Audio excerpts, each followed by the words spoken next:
will not keep quiet, but that we will engage in what needs to be done in terms of these conversations. Let's look into the stories that are making headlines. We'll start with Kenya's bold newspaper, The Standard. Mbijiwe, dead or alive, is the question. For more than 4 years, the family of missing security analyst Mwenda Mbijiwe has lived in agony. Now, a high court order summoning Kenya's top police chiefs has reopened old wounds and raised weights of despair. As his mother collapses under the weight of despair, the state is finally being forced to explain how a man allegedly seized by police could vanish without trace in a country where enforced disappearances have become chillingly routine. So let's look at a bit of that timeline. June 12th, 2021. Mwenda Mbijiwe was picked up by people his relatives say were police on Thika Road in Nairobi while on his way to Meru. December 16th is a court date. Inspector General of Police and DCI boss are expected in court to explain the analyst's whereabouts. It would not be the first time that a court has summoned these two gentlemen to come to court to explain the whereabouts of an individual or a set of individuals who may have been missing for whatever reason. The question is, will these two gentlemen appear in court on the 16th of December to explain his whereabouts? The DCI boss may tell us, well, in 2021, I was not the DCI boss.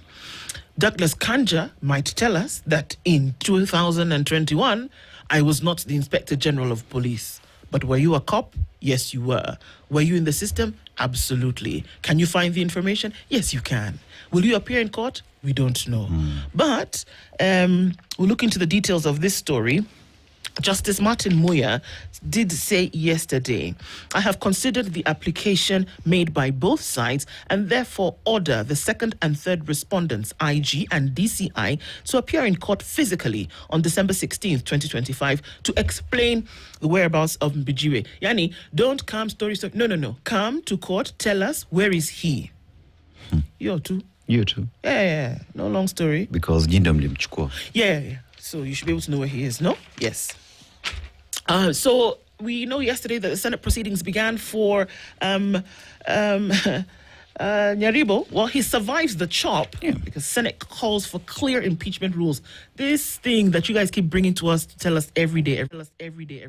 He was actually cleared on a technicality because they did not meet the threshold for appearance. So they said, okay, even based on that alone, County Assembly, go back and get your ducks in a row. Don't come to Senate and be disturbing us every 5 minutes that you want to impeach, and you've not gotten your things, ready.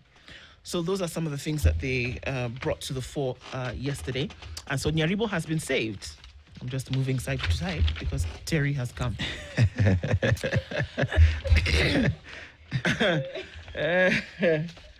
Teachers to get rehabilitation services to address alcoholism. I hazard a guess that maybe teachers just want a list of hospitals that they can attend with this new cover. I don't know. I'm just saying, perhaps.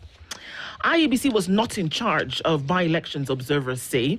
ELOG, which is the election observer group, but apart from them, others have come out to say that, you know what, this one, y'all didn't quite get it right. So it's not just Ndu and Aseto, it's a number of people who are saying, nah, guys, this one, bado.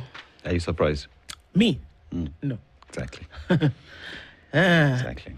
You can imagine, if you're talking about the reports that continue to come from electoral observers. Yep. Kenyans who observe the same equally have their own opinions. Yeah. And that clearly says a lot on whether they trust our EBC to deliver free, fair, and credible elections come 2027. Because remember, we said ballot 2025 was a litmus test on what is to come in 2027. So it is. This is what we are looking at. And it continues. Oburu's big task amid inter-party rivalries, a threat from Ruto allies. Already parties are starting to look at, eating themselves. Yeah, I don't know, but it just seems that the politics have really started to play out now. We did see this, didn't we? We said that it would be clear after a mini poll that you would then see the decision or the direction that certain parties would take, and we're already seeing it. Whether it's UDA, whether it's ODM, people being censured, moved, etc.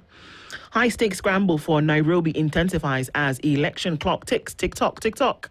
Gachagua had a few things to say yesterday and said to Edwin Sifuna very clearly, look, if you decide to leave ODM, you have a home in DCP.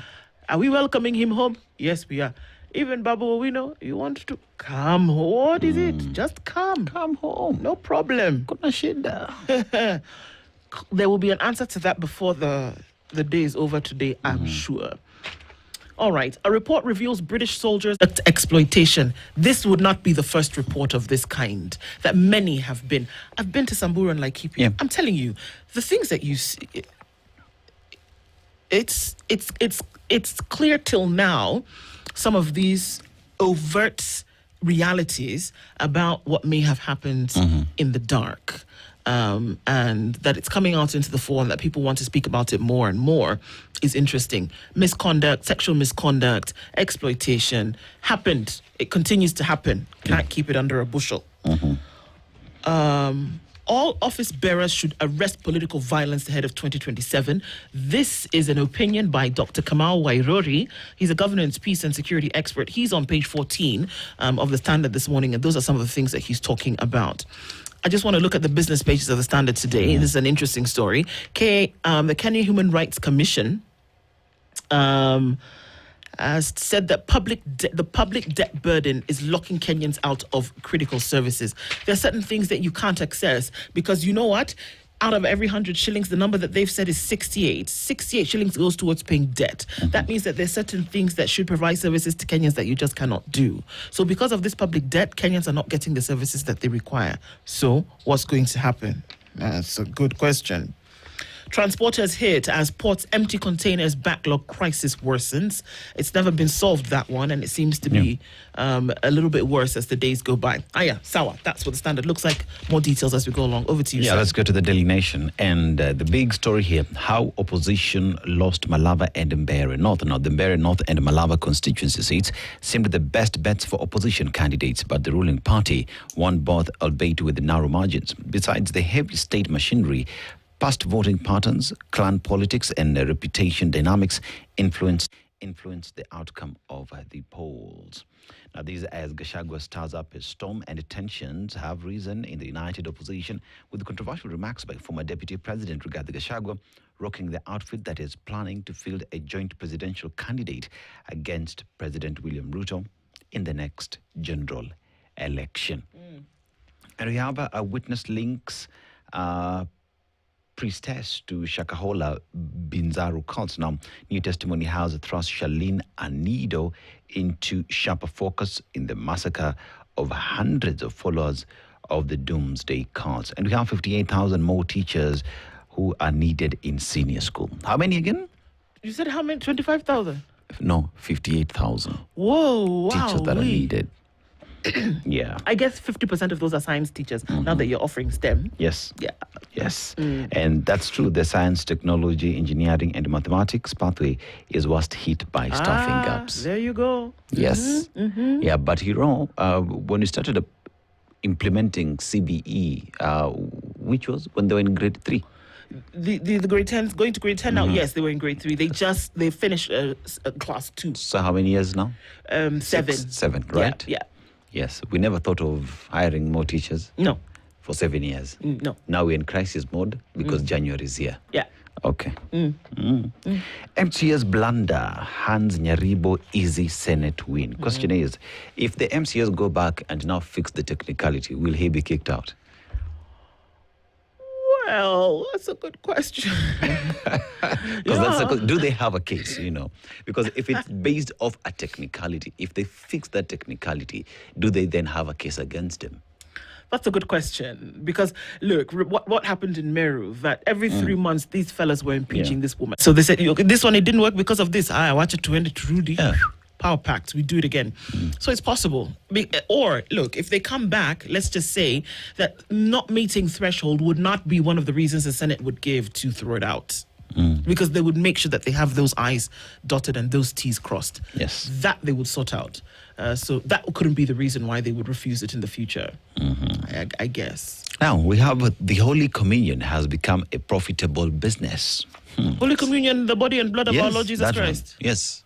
What do you mean? Yeah, the church service cannot proceed without Holy Communion, a certainty that underpins a discreet but dependable business supplying wafers, grape juice, and sacramental wine across Kenya. So, Mass hakuna bila nini? Bila Holy Communion and things that come with it. In the Catholic Church. Yeah, in the Catholic Church. But remember, for that, it's someone's business. There's someone who's supplying all these things. So it is big business for those who have the tender, pretty much. I shudder to think if it's a pastor. I'm sorry. Yeah. We have to have Holy Communion every evening, and there's somebody who's supplying it. So I don't know. It's interesting. Yeah. So there's a missing politician who's been found in Uganda.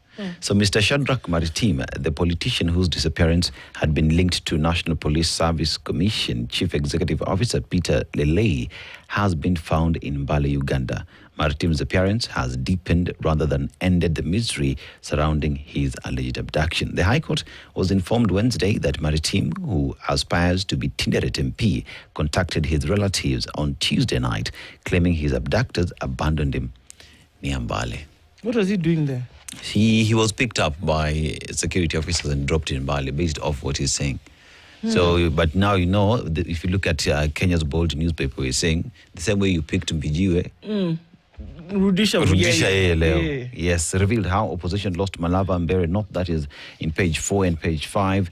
And report flags bribery, state interference in mini polls. We canvassed that yesterday, IEBC, and where they are in terms of being trusted. And on page 8 is that story of Nyaribo and how he survived the Senate proceedings, and tensions rise in opposition as Rigathi digs in on zoning. That story on zoning was keen to see what it will do to the united opposition, just how united is the opposition. Yes. Because everyone wants these seats. So when you go zoning, especially in a place like Nairobi where it is cosmopolitan, what exactly are you communicating? That's it. And that's why I think Rigathi Gachagua had his knickers in a bit of a twist yesterday when he said, I didn't say necessarily that we are or are not working together in terms of who's going to get these seats in Nairobi. But it's just interesting how they've already made that plan to say that this is how it's going to be. Very interesting. And a woman's arrest exposed KDF soldiers' involvement in drugs diversion. Now, a routine investigation into drug trafficking in Mombasa has led to revelations that may not only taint the Kenya Defence Forces, but also spark a diplomatic spat between Kenya and its global partners in the fight against narcotics. So the most disciplined force in the country, one that is revered highly, finds itself in the midst of drug business. Of issues. Interesting to see how that will go. What do you have on the Star? Okay, so on the Star, ex-DP tells allies he will concentrate on building his party. Essentially said that I will not work for you, first of all. I'm not going to do all this work for everybody. I have a party also that I've created, and I want to build this up. So he says that's what he's going to focus on. So you can see that, gloves are off and everybody is already starting to do for them. There's a picture there, of course, of the Odinga family and Siaya Senator Oburu Oginga, Dr. Wenwa Akinyi and Ruth Odinga beside the coffin of their sister Beryl Odinga during a requiem mass at the Consolata Shrine in Nairobi yesterday. That service, of course, continued. It's a final journey for her. And it's a difficult one to see. Our friend Nzao Musau has a voice there, and he says, C.S. Mbogo, here's what you need to know about freedom of the press. He's schooling him a little bit. Nzao is one of our journal brothers who became a lawyer, and so it's interesting to see that. AI systems flaws push Shah into chaos. Shah was already in chaos. No, come on. Can it get any worse? MPs are saying this in an explosive report. And we're seeing that this thing is more serious. Kemri, we know what the Medical Research Institute has reported Africa's first super bug gene in Kisii County.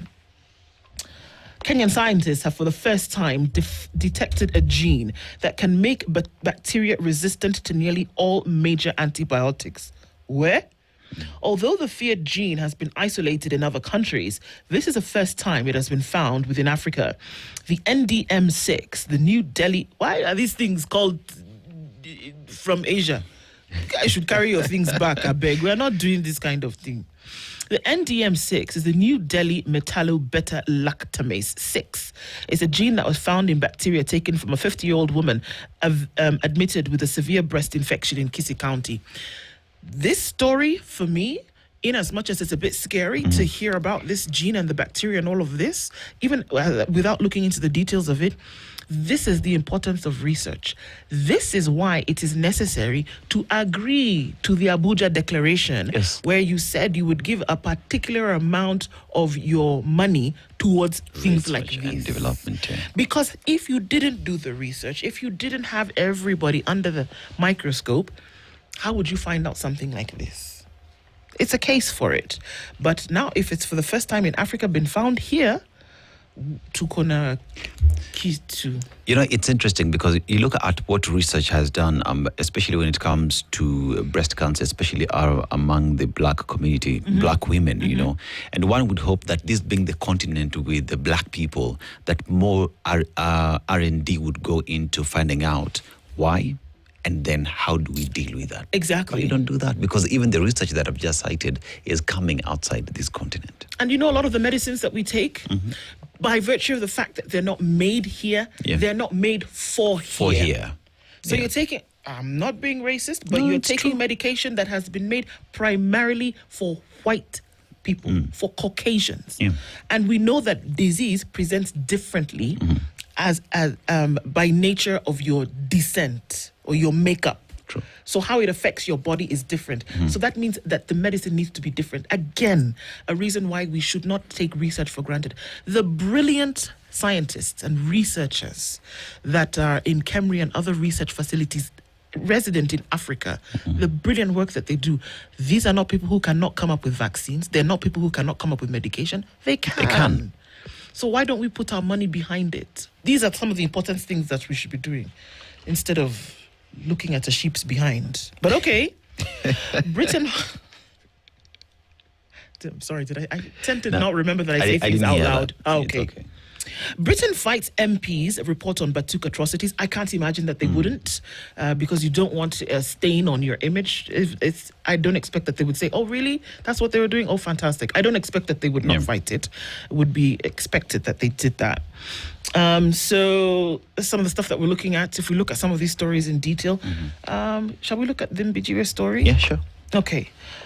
So this is a troubling one, that after 4 years, the one that you love and the one that is loved by you, that you're still looking for them and that they have not given up this fight to look for him. We ask, I mean, it's the people that we ask for every day to be brought back. We don't know where Brian Odhiambo is. We don't know where or what happened to a number of people as they died. We still don't know where Mukuria is. Mukuria's mother has not found him since June 2024, and she's still looking around the country. Bring him to me, dead or alive. Mbijiwe is one such person. 2021 is when he disappeared, and a high court now has said, okay, guys, this is enough. It's ridiculous. Now, what you need to do is you need to come before me on the 16th of December and explain where he is. It's being called a kidnap. For more than 1,400 days, Jane Gatwiri has carried a mother's unbearable burden. The disappearance of her only son, Mwenda Mbijiwe, a former Kenya Air Force officer turned security analyst. Each day has been filled with anguish, unanswered questions, and relentless searches through government offices and police stations across the country, all of which have yielded nothing. Mbijiwe mysteriously went missing on June 12, 2021, allegedly abducted by police officers while traveling along Thika Road in his rural home, or rather to his rural home in Meru County. He vanished without a trace, poof, leaving behind a trail of confusion and despair. Wednesday, hope flickered after the Milimani High Court ordered the police chiefs, Inspector General Douglas Kanja and DCI Director Mohammed Amin, to appear in person December 16th to explain what exactly happened to Mbijiwe. Don't come and tell us stories. Come on the 16th, tell us what happened to him. From there, we can then tell you what to do.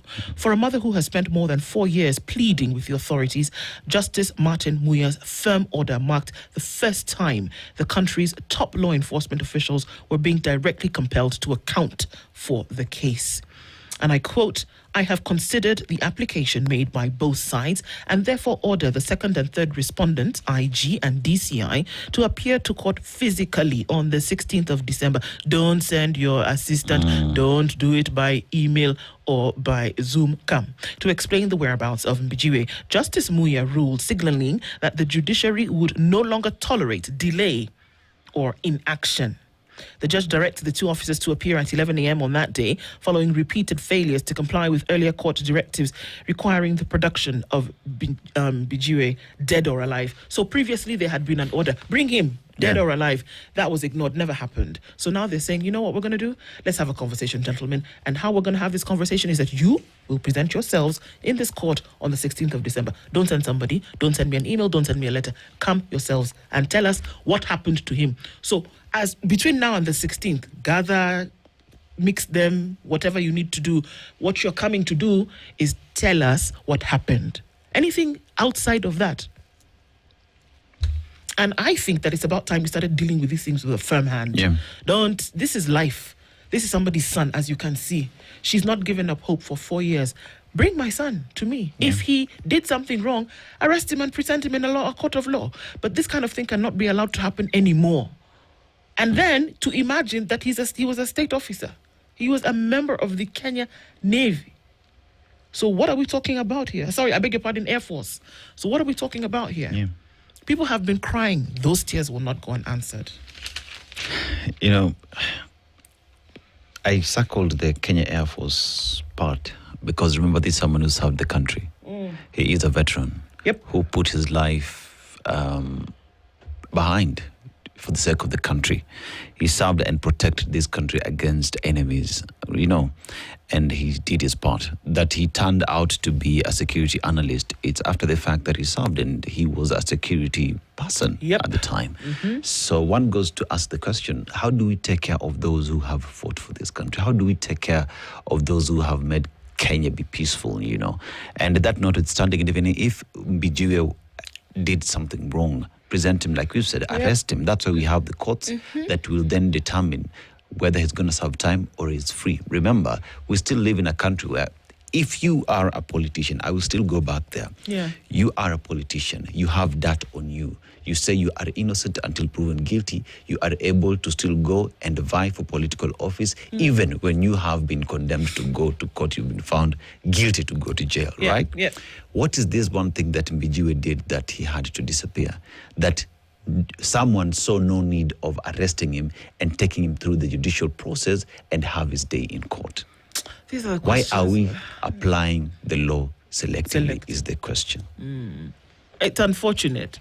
I guess this is it runs the similar thread runs into why today Wakili Chacha Mwita is still behind bars as they hold him for another 15 days because he was representing individuals for whom terrorism charges were leveled against, and he received payment from a client, and so suddenly he is being charged with aiding and abetting terrorist activities in the country. I mean, how do you go from 0 to 100 so quickly?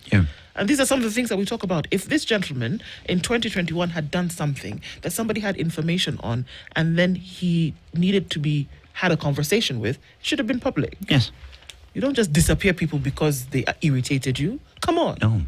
No, because remember, even those who said they have been irritated, they've irritated many others, you know. But they have their time to do what it is they want to do. And there are courts of justice where people should be taken as per the Constitution. So let's stop applying the law selectively simply because you think you have a firm hand or you have the biggest office. Yeah, I keep saying that there's a lot of work to do. Yeah. We need to do better. We need to. This is not just a call because somebody wants to be political or whatever, or you want to go to the first world, wherever it is that you want to traverse to. In every single detail, every single day, at every single time, with every single individual, in whatever it is that you do, wherever it is that you go, whatever it is that you speak, whatever it is that you touch, we can do better.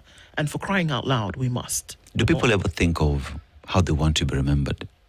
I don't know. Perhaps they But should. we should. It's 7 a.m. Good morning. Spice up your life. This is the Situation Room, the only way to start your day.